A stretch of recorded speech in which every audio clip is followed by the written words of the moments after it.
What is going on, Pokemon community? It is Achilles018 here, and today I am celebrating 1,500 subscribers on YouTube by having a Q&A session with Pokefans just like you, which I am calling Ask Achilles. So you've got some questions, I've got some answers, let's go. Catch 'em All Corner asks, who is your least favorite shiny Pokemon? Well, my least favorite shiny Pokemon that I own is Simipour. I was playing Pokemon X and Y, and I was in the Friend Safari looking for a shiny Wartortle when a shiny Simipour happened to pop up. I didn't want to run away from it because it was a shiny, so I told myself to catch it just based on the rarity, but I am not a big fan of this shiny. Got No Jams asks, I wish we could 1v1 in a Pokemon game together. Well, I've got good news for you, No Jams. We actually can. On my Instagram page, if you go to my highlights section, you can see I've got a little bubble for friend codes. You can click on that and see my 3DS friend code. I'm not going to lie to you though, I'm not able to get on my 3DS as much as I would like to due to working and being a dad and making these videos, but when I get a chance, I'll be sure to friend you. Maybe we can 1v1 someday. Xenoknight XZ6 asks, would you ever want to collaborate with someone on a video? If yes, who would they be? Well, that's a tough one. I think my mind first goes to Birdkeeper Toby, as he was the first PokeTuber I ever saw, so I kind of hold him on a little bit of a pedestal because of that. At the same time, Birdkeeper Toby does a lot of theory videos, which is not really something that I do. I do mostly top 10 pieces. So with that being said, if I'm going to be realistic, I would have to pick another YouTuber that did videos like that, so I would probably pick somebody like TrueGreen7, Mystic Umbreon, or Erizo. BillyGoat14 asks, favorite starter? Well, like with most people, that probably just depends on how you ask. If you're asking for my favorite starter of all time, I would be remiss not to say it was Charizard. But at the same time, if I'm talking about design specifically, Empoleon has to be my favorite. In terms of what I think is the most inspired Pokemon, I think Torterra wins that one. If you're talking about nostalgia, the Bulbasaur line will always be closest to my heart no matter what I do. It was the first starter I chose, and I can't look at Bulbasaur without thinking about my fond memories as a child playing this game. So, again, I think it depends on how you ask, but if I'm to answer plainly, I hate to take the easy route, but I've got to say Charizard. It's just too iconic to say no to. Alfie M2 asks, what's your opinion on the Alola League in the anime? Right now, I'm a little disappointed. I feel like every battle has gone exactly the way that I thought it would go, and the winner has always been just who I thought would win. I don't think Ash should have won against Hau, and I think the battle was a little bit of plot armor on the part of Ash, and I also think there hasn't really been any upsets, which really hasn't been the case in most other leagues throughout the anime, but we'll see how this turns out. Hasemura asks, how long have you been a Pokemon fan? I've been a Pokemon fan for 21 years, dating back to September of 1998, which is when the Pokemon games Red and Blue first got released in North America. I didn't get them on release day, but I remember getting them that week because it was all my friends at school were talking about.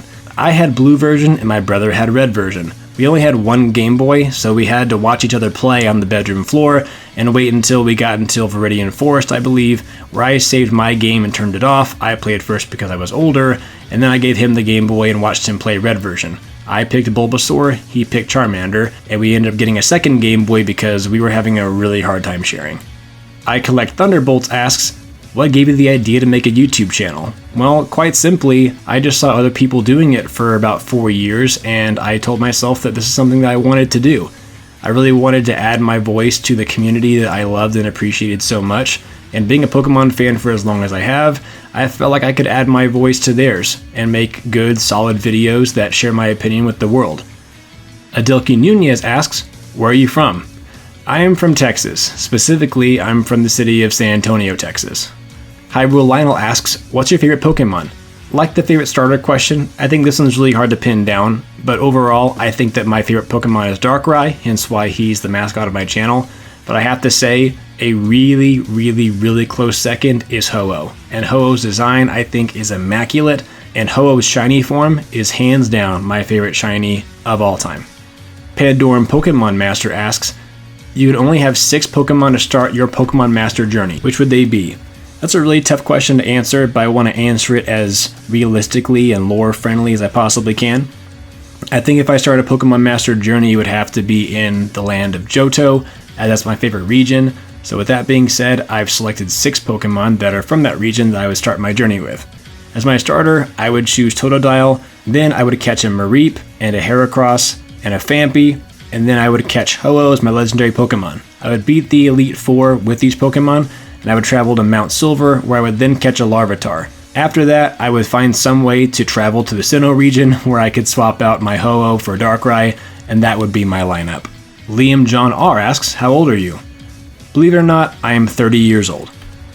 Dylan Isn't Dillian asks, what Galarian form Pokemon do you want the most?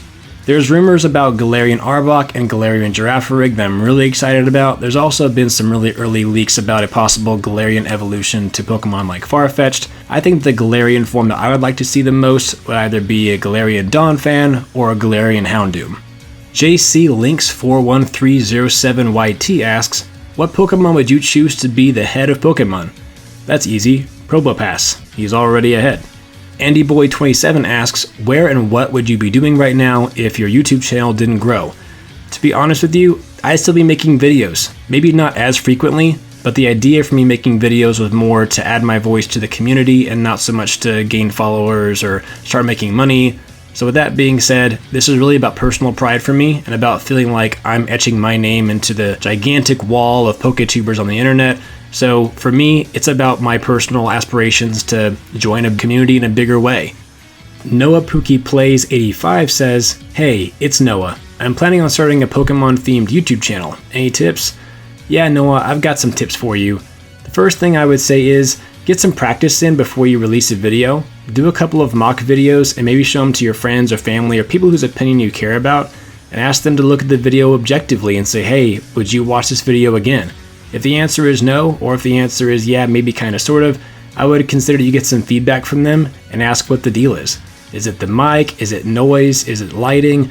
What is going on that's making the video not super pleasant to watch? So that way, your very first video is something you can be proud of.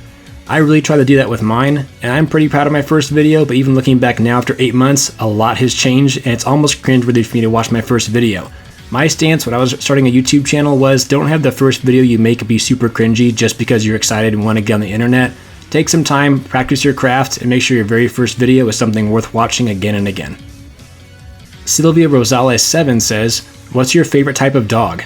My favorite type of dog is a Pyrenees. I don't own one, but I really want to own one day. If you don't know what a Pyrenees is, just imagine like the largest possible dog you can, and that's basically it. They're super tall, super long. Most of them have pretty long hair. It's just an absolute bear of an animal, and I always liked big dogs, and they're super friendly, and I really enjoy them, so I would have to say a Pyrenees. Mr. Anderson asks, are you a family man? Why, yes I am. I have a wife, and I have 2 beautiful children. One is 3, and one is 1. That being said, that takes a lot of my time and a lot of my energy, so my upload schedule, especially over the summer when they're off, is really difficult for me because I frankly enjoy spending time with them more than anything else, so it makes it tough to dedicate time to make YouTube videos. But to answer your question, yes, I am a huge family man and they take priority over everything I do. Maxwell asks, what was your first shiny? My first shiny was shiny Zubat. I was playing Pokemon Fire Red, probably in about 2008 or 9, and I happened upon this Zubat while I was walking through Mount Moon. I was about to exit and I was making a run for it because I was tired of encountering Zubat, and I finally encountered another one, and I was rolling my eyes at it until the silhouette disappeared and I realized that this Pokemon was a different color. At first, I had never seen a shiny before. That being said, I thought my game actually glitched. I didn't know what was going on, but I decided to catch the Pokemon anyway. I was at Mount Moon, so if it glitched my game, I could just start over and it wasn't that big of a deal. I'm glad I made that decision because I ended up, well, catching a shiny. That being said, I thought I had lost this shiny forever to time, but as I was going through my old Fire Red and Leaf Green games, transferring them up to Generation 4 and beyond all the way up to the current generation, I actually found this shiny still in my PC box. So my very first shiny Pokemon was a random encounter shiny Zubat, and I still own it to this day. And now it's in Pokemon Sun and Moon as a shiny Crobat. And that's all the time I have for today. Thank you so much for all the support, and I hope you enjoyed today's question and answer session of Ask Achilles. Thank you for 1,500 subscribers on YouTube. I cannot believe the amount of support I've gotten from each and every one of you, as well as the entire Pokemon community. Until next time, Poke fans, I'll see you soon with more Pokemon content.